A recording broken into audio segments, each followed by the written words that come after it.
El paciente rechaza la rehabilitación. Confieso que se trata de una de las situaciones más dramáticas enseguida a un accidente cerebrovascular, porque de una parte hay los familiares que ponen muchas energías para ayudar a su ser querido a su recuperación. De otro lado, tenemos el paciente que, aunque tenga muchas posibilidades de mejoras futuras, decide que no quiere hacer fisioterapia, rechaza cualquier intervención rehabilitadora. Y esto genera una atmósfera de frustración increíble en casa. Con este vídeo quiero fomentar el razonamiento sobre las posibles motivaciones por las cuales el paciente rechace la fisioterapia. Generalmente esto no pasa después de los primeros periodos del ictus, sino después de unos meses o después del primer año. Y quizás en las últimas semanas el paciente no ha visto buenos resultados evidentes. Puede ser pero que los familiares sí lo vieron. ¿Por qué hay esta diferencia? Porque el paciente siempre hace una comparación con lo que ha perdido. Los familiares que son acostumbrados a seguir y ayudar al paciente después de los primeros días sí que se dan cuenta de los gran logros que el paciente ha obtenido. Y esta es una fricción, la diferente interpretación de las mejoras. Entonces el paciente que ve que no tienes mejoras así evidentes y se recuerda también las palabras de los médicos que le dijeron: mira que si no hay recuperación entre los primeros 12 meses es difícil que luego vas a mejorar. Así que el paciente decide que no hay más posibilidad de recuperación. Debo decir que por experiencia profesional hay más pacientes con hemiplegia derecha y trastorno del habla que rechazan la terapia con respecto a los pacientes que tienen una parálisis al lado izquierdo del cuerpo. Esto puede tener diferentes motivaciones. La primera es que el paciente con dificultad del habla no podemos tener una conversación muy efectiva propio para gestionar este problema. Además debemos recordar que la dificultad de habla no es solo en producción, tal vez es también en comprensión. Entonces al paciente se le dificulta también absorber informaciones desde el externo. Además debemos entender que el lenguaje no es una herramienta que nosotros utilizamos para hablar solamente con otras personas. Es también una herramienta interior que utilizamos para hablar con nosotros mismos, que utilizamos para darnos autoinstrucciones. Y también esta capacidad de autoinstruirnos puede ser alterada a pesar de la lesión. Hay otro aspecto que se puede abordar por la tendencia mayor de tener este rechazo por pacientes que tienen una hemiplegia derecha, entonces una lesión del hemisferio izquierdo. Es una posible especialización de este hemisferio en la gestión de la enfermedad. En este libro los autores han abordado las diferencias de estas dos lesiones del hemisferio derecho y del hemisferio izquierdo, también con respecto al comportamiento. Generalmente estamos acostumbrados a ver pacientes con hemiplegia izquierda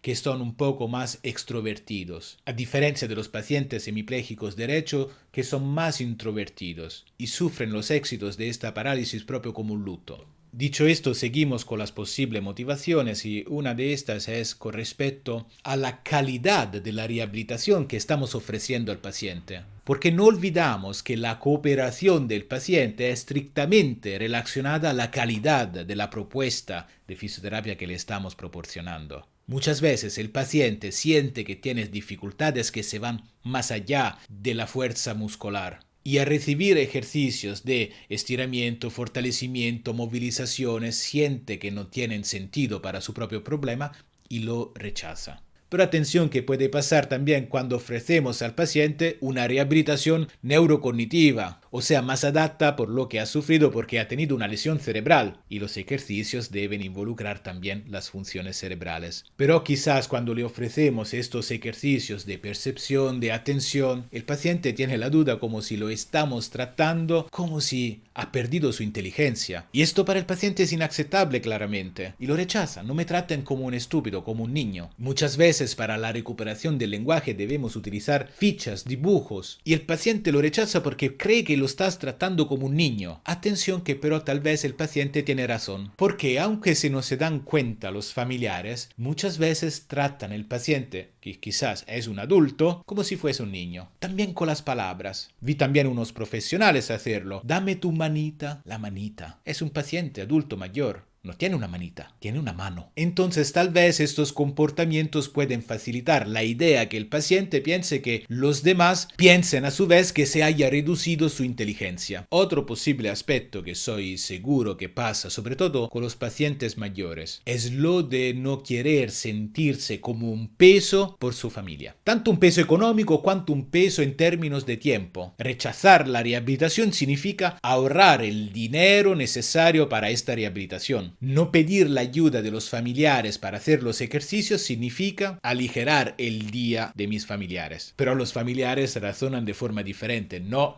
es una pérdida de dinero, de tiempo, es una inversión. Porque este dinero que estoy invirtiendo, este tiempo que estoy invirtiendo para ayudarte a hacer los ejercicios, luego se transforman en mayor habilidades del paciente que a su vez pueden mejorar el día y reducir el tiempo de asistencia de los familiares. Pero este razonamiento lógico el paciente no siempre lo hace. Otro aspecto es emocional. El paciente en el primer año ha invertido mucha pasión, mucho esfuerzo para su recuperación. Es como si ha regalado a la suerte su sueño de volver como antes. Y después de un año, la mayoría de las veces no se vuelve como antes porque el proceso es más largo. Pero el paciente se siente traicionado por su propio sueño. Y pedirle de continuar con la rehabilitación significa pedirle nuevamente de arriesgar sus sueños y sus emociones. Y no todos son dispuestos a hacerlo. En estas situaciones en la familia se crea un doble enlace. De una parte, los familiares se sienten muy frustrados porque saben que el paciente puede mejorar, invierten muchas energías para que el paciente mejore y el hecho de que el paciente rechace cualquier intervención rehabilitadora lo sienten como una falta de amor de su ser querido.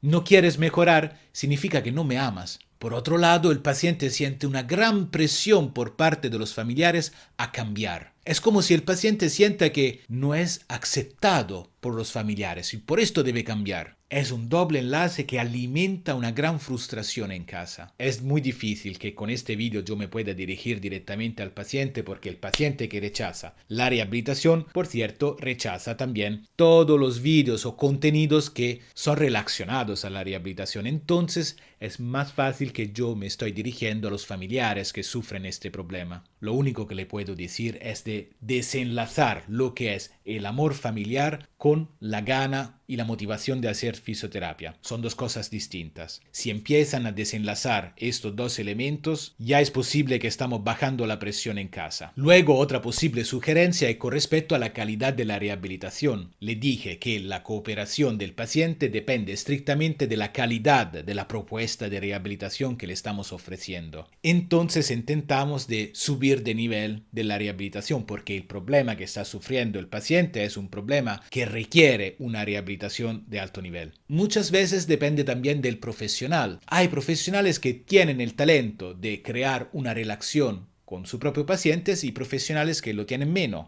Tal vez puede ser que cambiar el profesional puede cambiar el éxito de la cooperación del paciente. Otra diferencia es que si el paciente es adulto, no lo tratemos como un niño. Cuidados a las palabras, cuidados al comportamiento. Y debo admitir, y me cuesta decirlo porque yo soy un profesional que se ocupa de ayudar a los pacientes a recuperar, que es tratar de adulto aceptar que una persona no quiera hacer fisioterapia. Es una decisión de adulto. Y también esta debería ser aceptada. Quizás propio esta aceptación baje la presión en casa y con el tiempo el paciente pueda volver a tener interés para su propia recuperación. Al final, pero, hay casos también graves donde el paciente rechaza no solo la fisioterapia, sino también los medicamentos que pueden salvarle la vida o medicamentos que puedan reducir el riesgo de un sucesivo ictus. Esto no puede ser aceptable. En esta situación, y solo en esta situación, le sugiero de ir al neurólogo y pedir un medicamento que pueda regular el comportamiento, cuanto sea necesario para por lo menos que acepte el cuidado suficiente para salvarle